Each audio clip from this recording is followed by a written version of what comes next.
The good folks at Comics for Fun and Profit have been doing 2 episodes a week for quite some time now, and it's all thanks to, first of all, Jason, and second of all, our patrons who allow us to add the space on our server, broadcast more, store more, share more with you, the listeners. I'm envious of those of you who have unlimited storage and media server capabilities. We pay for ours here at the C4FAP. It ain't cheap. We thank you so much for those of you who go to patreon.com/comicsfunprofit and contribute at any level to say thanks, to say, I want to be a part of your Slack channel conversations. I want to get exclusives. I want to get early access. I want to get ad-free access. I want to get swag. I want to get some free stuff. Whatever your reasoning is, we appreciate it at any level because it does make a difference. So from the bottom of Kyle and I and Jason's heart, thank you for contributing. Aloha! This is Jason from Hawaii. Welcome to a special edition of the Comics for Fun and Profit podcast. In this episode, I will be interviewing writer and artist Sweeney Boo. She's part of the new creative team that will be taking over the Harley Quinn series starting in March of 2023. Sweeney will be the artist and Teenie Howard is the writer, and they will start their run on issue number 28. I will be asking her some, and also I will be asking her some questions on a little bit questions about that run, and also I'm going to talk to her about the podcast that she does with Sue Lee called Spill Your Guts. So again, Sue and Sweeney, they both co-host that podcast. It's a great podcast. Sweeney, I'm sorry, I only listened to one episode. I love it. I'm a little backed up on my podcast. I know this is an audio thing. I know this is an audio thing, but you can see background, so don't look at my comic books back there, okay? You have a lot on your plate. I get it. Yeah. Okay. So, Sweeney, welcome to Comics for Fun and Profit podcast. How are you doing today? I'm great. Thank you so much for having me. This is very exciting. No, thank you very much. And I'm going to let listeners know that Sweeney also has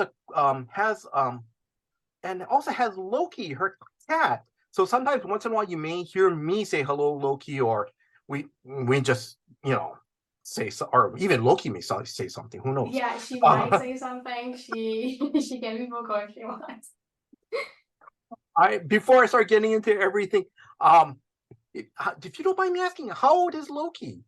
She turned 10, actually. Wow. She's the oldest cat I've ever had. I know 10 is not very old, but it's like a milestone for me, kind of. Oh, yes, that's nice. I'm sorry, guys.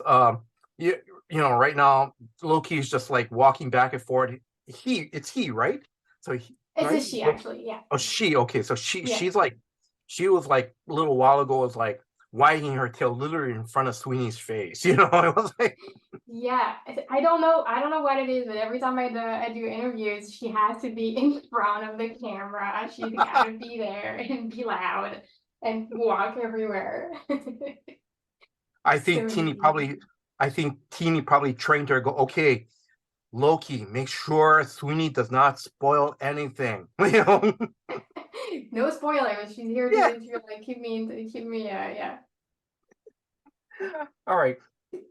So all right, sorry. So for listeners, I'm just gonna go over a brief history of Sweeney's work. And Sweeney, please feel free to jump in or correct me, or if you want to talk a little bit more about some of your work, that's fine too. Just go ahead. No or if you want to add anything too, please feel free. So I know you did an original graphic novel that you were the writer and artist. It was from I think the publisher Harper Alley, correct me if I'm wrong. Over right. My Dead Body. Is that then? Was that your first work? It wasn't my first work, but it was the first time I was doing everything on my own. Oh, okay. So it just came out in August. And so it's the first time that I was doing the script, the colors, and pretty much everything. It was a lot, but it was great. Right. And then I know for Boom Studios, you did Eat and Love Yourself. When did that one come out? This one came out in 2020, Mm-hmm. just at the beginning of the pandemic. Okay, all right. And then I know you did some work for Marvel, Marvel Rising, Captain Marvel. Mm-hmm. I know you did a short story in Deadbeats. Now, Deadbeats is a musical horror anthology. You were the artist on the story called Reverse Cards, if I remember correctly. Exactly. Written by Okay, Nadia Shamas. Yeah. thank you. And then, listeners, if you are interested in Deadbeats is great. I have it. It's from A Wave Blue World Publishing. So that if you guys get a chance, check that out. I know you did some work recently for DC Comics. You did some artwork on the Wonder Girl 2022 annual, and then I just found out recently that you're doing a variant cover that's going to come out on December 20th of this year, Batman versus Robin #4, if I got that correct. Yes, you did. Okay, thank you. Now I'm going to ask. I'm going to ask. Do you want to add anything?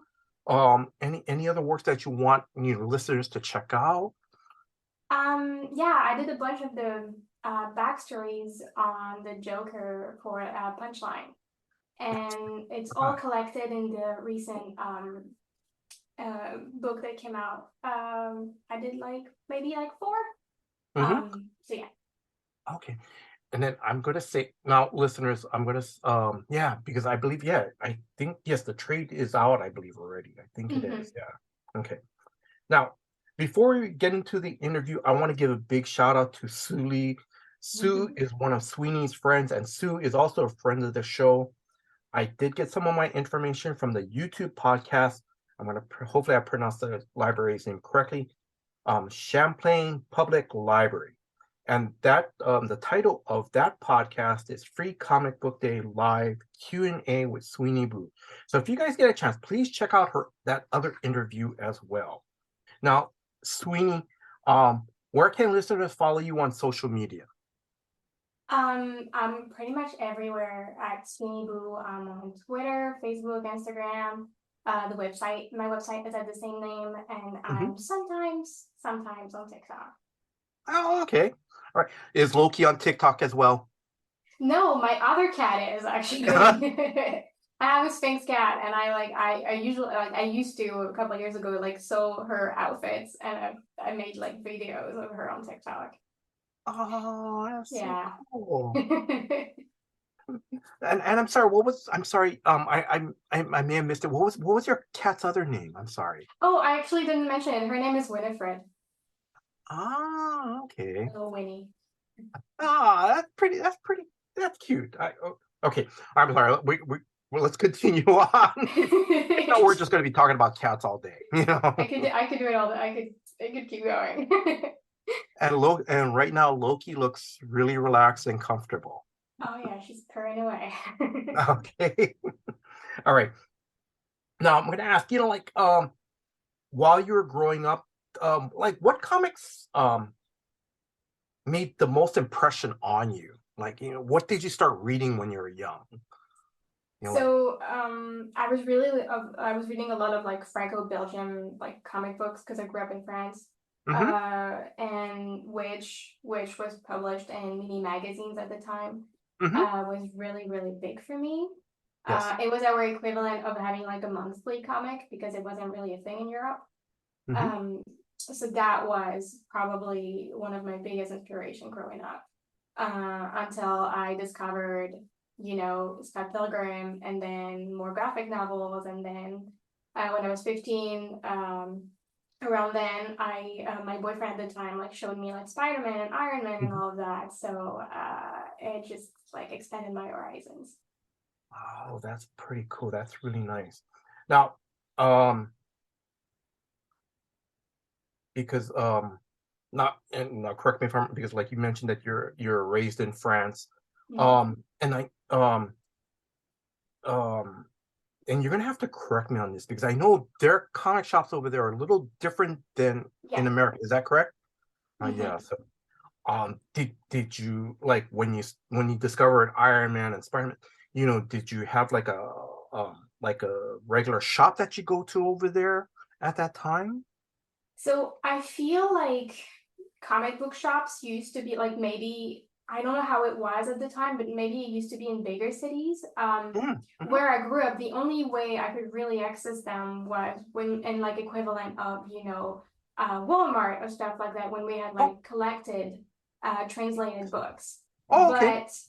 But later on in my late teens, early 20s, I moved to a city, and this is the first time ever that I had a comic book store, which Oh, was called Pulp's Bordeaux, because it was in Bordeaux.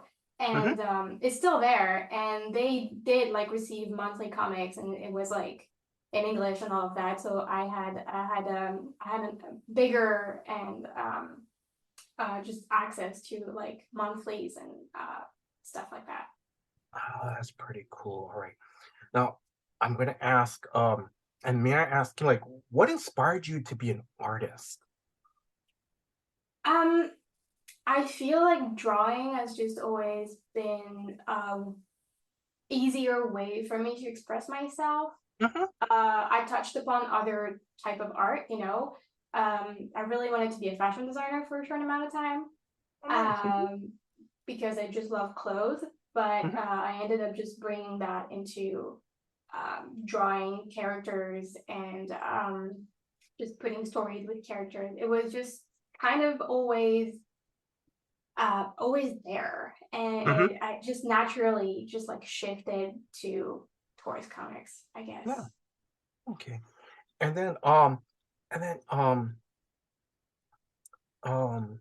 because I'm gonna, because like, you know, correct me if I'm wrong, because if I remember correctly, I think you went to, uh, you learned graphic design in high school, and it was a little Yeah, bit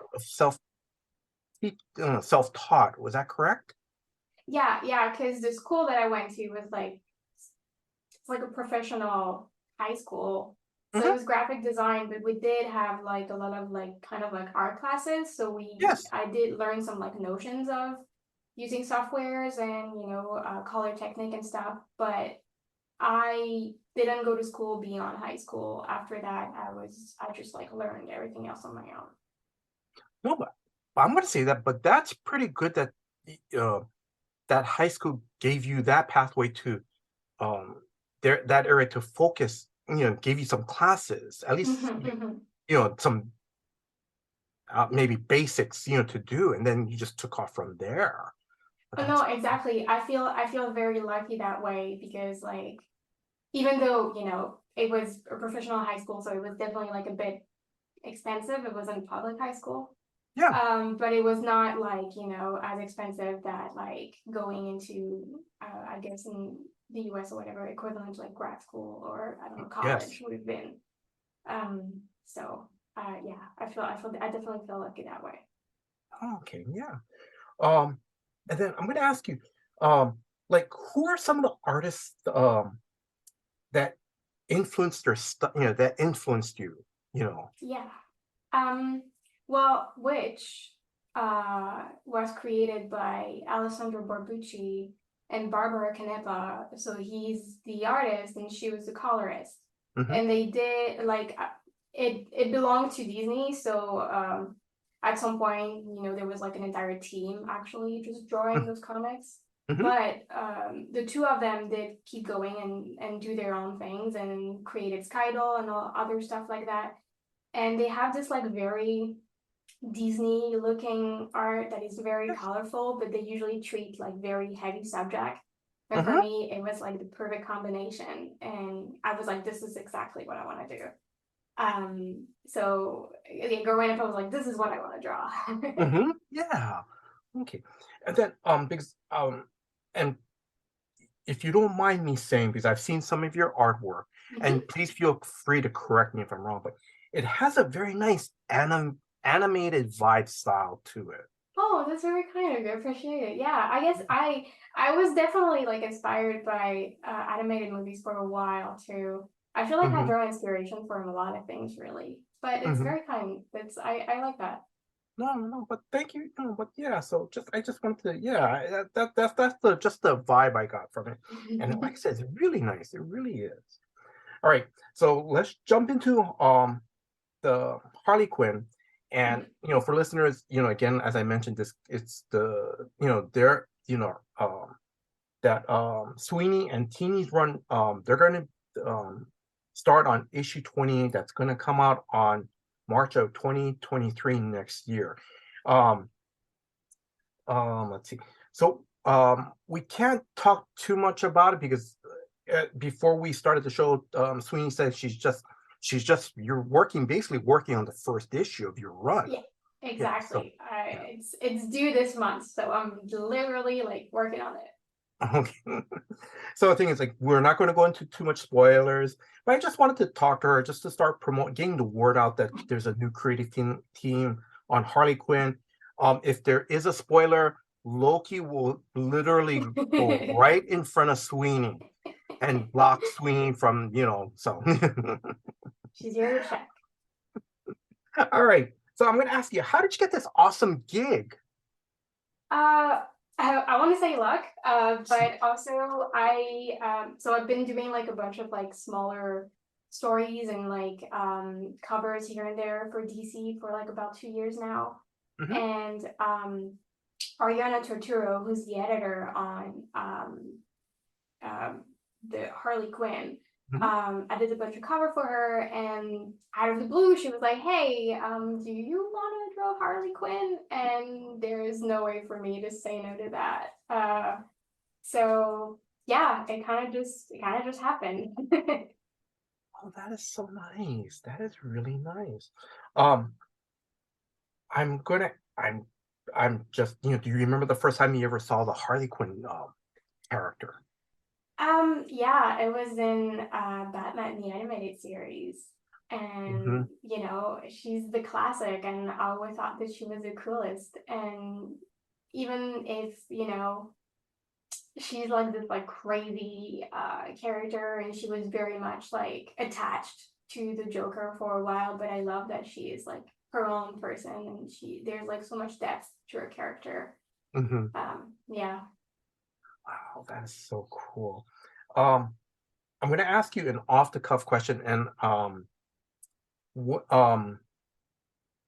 yeah, actually, I'll ask it now. Is that when you're at conventions, or if someone asks you to do a commission, do some of your fans ask you to do Harley Quinn sketches? Do they do that?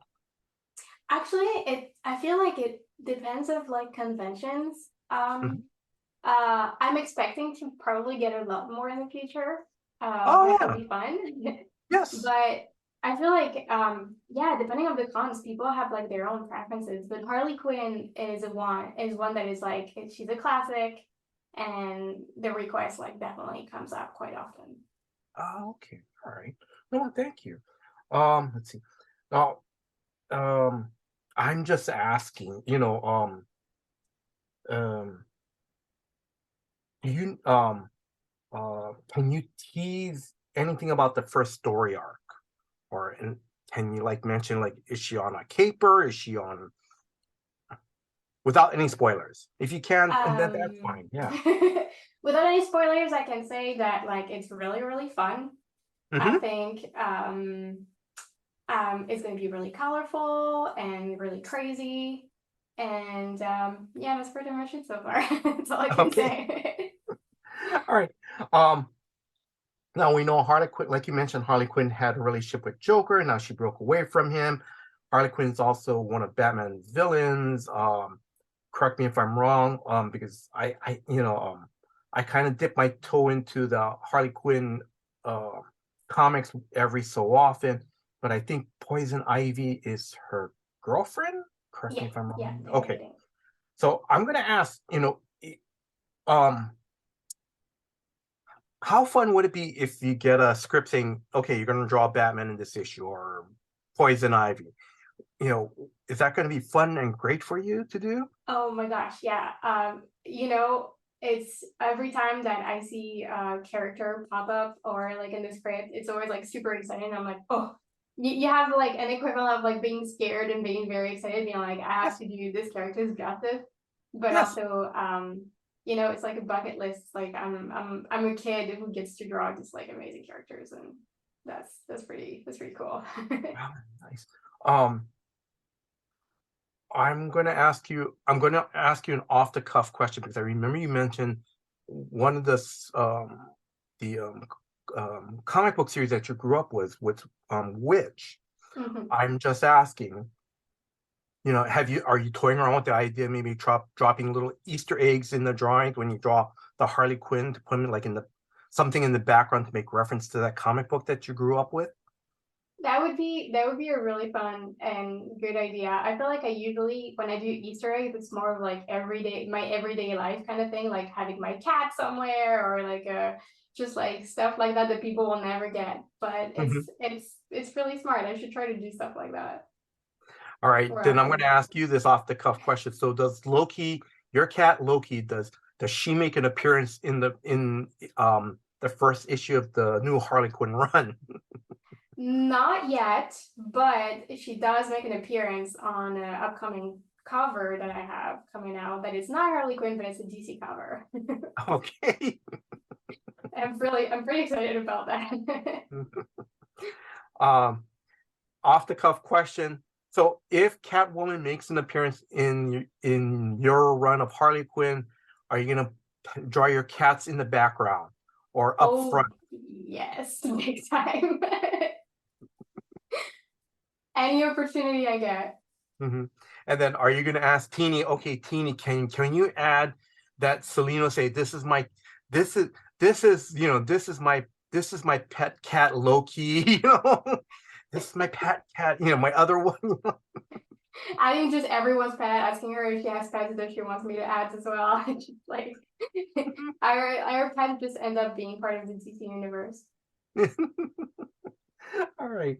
Um, so my last question regarding the Harley Quinn, about Harley Quinn is actually it's more, please feel you already gave a shout out to your editor. Um, we know Teeny is the writer on the series. Do you want to give shout outs to other members of the creative team that's helping you with basically this first issue? Yeah, so I don't know yet who is going to be lettering. Mm-hmm. But Jessica Barbe, I really hope I'm not butchering her name. She's the associate editor, and she's also being like absolutely great. So yeah, I want to mention her as well. Okay. All right. Now I'm going to shift from Harley Quinn to the podcast that you co-host, Spill Your Guts podcast. I've listened to one episode. I loved it. Actually, I think I listened to the episode where you and Sue were talking about how to prepare for conventions. Like Oh, how, great. yeah, that was very informative. What I loved is that you guys, from the creator's point of view, how you guys try to prepare for conventions, like how Mm-hmm. many prints you don't want to make sure you get too much, and that was a great. That was very good. Yeah, Oh, that's great. Thank you. yeah. Okay, so how did you and Sue? How did the podcast get started? It was like last summer. I was like, I took a really deep dive in listening to a lot of podcasts, Mm-hmm. and I got an itch of what if, I was to do one, it would be cool, but then what do I want to talk about, or Yeah. what can I bring to the table? And I brought it up to Sue, and Sue was like, I was actually thinking about it too. And we were like, well, do you want to do something together? And we kind of were just, well, we love talking about, mental health and Mm-hmm. Yes. struggles and stuff like that. And also we're comic artists, and that's pretty much who we are. And so yeah, we wanted to like put these two things together and try to make something out of it. Mm-hmm. All right. And then just for actually, so um I'm I'm gonna ask you, like, how often do you guys have new episodes come out? When do they come out? Uh, so every 2 weeks on Mhm. Mondays, Okay. so twice All a right. month. All right. And then how much fun do you guys have recording the episodes. It is really, really fun. It's usually, you probably feel like the same. It's usually a bit stressful before because you never know how it's gonna go or whatever. Sometimes Yes. we have guests. And usually it's always like never like you expected, but in a good way. Hmm.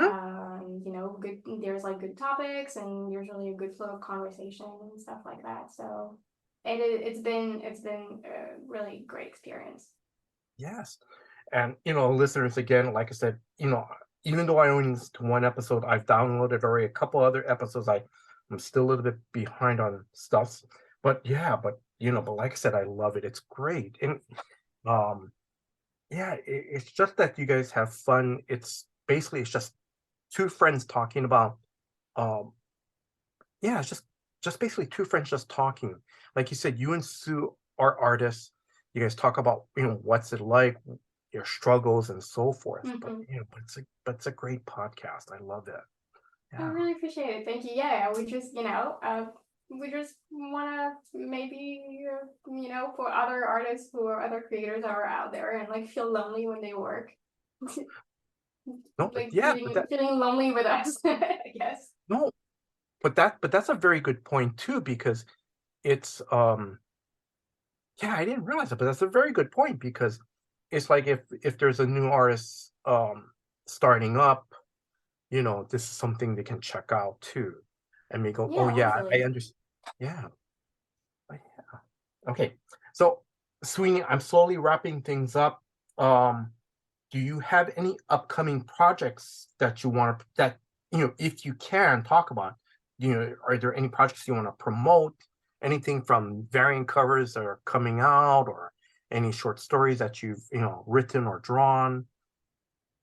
Um, I have a couple covers coming out, but I can't remember the dates. Oh, But I do have a couple like new DC covers coming out. But also I did a short story for What's the Furthest Place from Here, which is an image series. yes. Um, for issue 9, I believe. Okay. It's Tyler Boss and Matt Rosenberg, and I'm pretty sure it's coming out either December or November. I'm terrible at dates, but it's coming. It's coming out soon, Oh, and I had fun with it. all right. No, thank you very much. Um, let's see. What is the most fun or exciting thing that you love working in comics? That I get to like live a childhood dream and just like draw like characters that I used to love as a kid Mm-hmm. while being in my pajamas and like in my office Mm-hmm. and it feels just like kind of crazy. Yeah, I just really love my job. Mm-hmm. Oh, that's great. Thank you very much. Now, um, I'm slowly wrapping things up. So, um, do you have either a favorite convention moment or moments, whether as a fan or as a creator? um this year something very special happened. At Fan Expo Toronto, someone came cosplaying my character from Even Love Yourself, which is like my very first graphic novel. And it was so special because it's something that I could have never imagined. And yeah, it's probably going to be one of my favorite moments for a long time. That is so nice. That is so cool. Just thank you very much. Thank you for sharing. That sounds so cool. Um, let's see. Um, your do you know what your next convention or store signing appearance that's going to be, like in December or in January? Yeah, actually, Sue Lee and I are going to be at San Francisco Fan Expo at the end of this month during Okay. Thanksgiving weekend. So November 25th to Hmm. 27th. Hmm. And maybe I'm hoping I'll be in Fan Expo New Orleans in January. Wow, wow. Okay. All right. And then let's see, couple more questions. Have you and your family ever been to Hawaii? No, but it's a dream of mine. I've been talking about it instantly to my boyfriend for like years. So one day I really hope so. Okay. All right. Now I'm gonna and then final question. Any closing words to our listeners?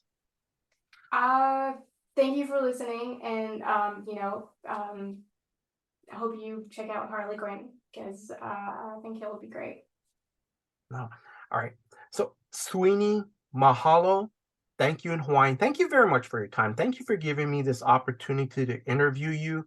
I wish you and the creative team all the success with the Harley Quinn series. And again, listeners, Feeny and Sweeney's, they are the new creative team that will start with issue 28 that comes out in March of 2023. I also want to thank Sue Lee again. Sue, thank you very much. If you are a new comic book reader or a lifelong comic book reader, please check out Harley Quinn number 28. Again, it comes out in March of next year. I want to thank Drew, the host of Comics for Fun and Profit, for putting this episode together. Drew, thank you very much for all your hard work behind the scenes. And if you are a new listener, please check out new episodes of Comics for Fun and Profit that comes out every Saturday. And I want to thank you, the listeners. Thank you very much for your time. Thank you for listening to this episode. Until next time, guys. Aloha. Aloha. Our LCS is Cowabunga Comics out of Oconomowoc, Wisconsin, and their mail order company, Deep Discount Comics. And we went there, and we were actually invoice number 00001. We were the very first their very first customer, which was kind of cool. They've been nothing short of fantastic. Customer service wise, discounts, they were very close, if not the same or better than DCBS on a lot of things.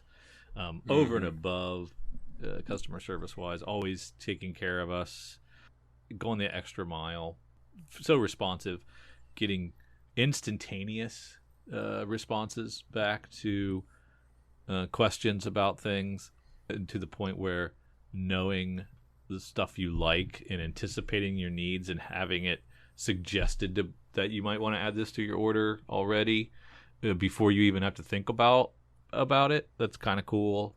Really quality experience. So we love working with Cowabunga and Deep Discount, and that's why they're in our show notes every single episode and have been for hundreds and hundreds and hundreds of episodes. That we leave them there because we like them. They're cool, good people.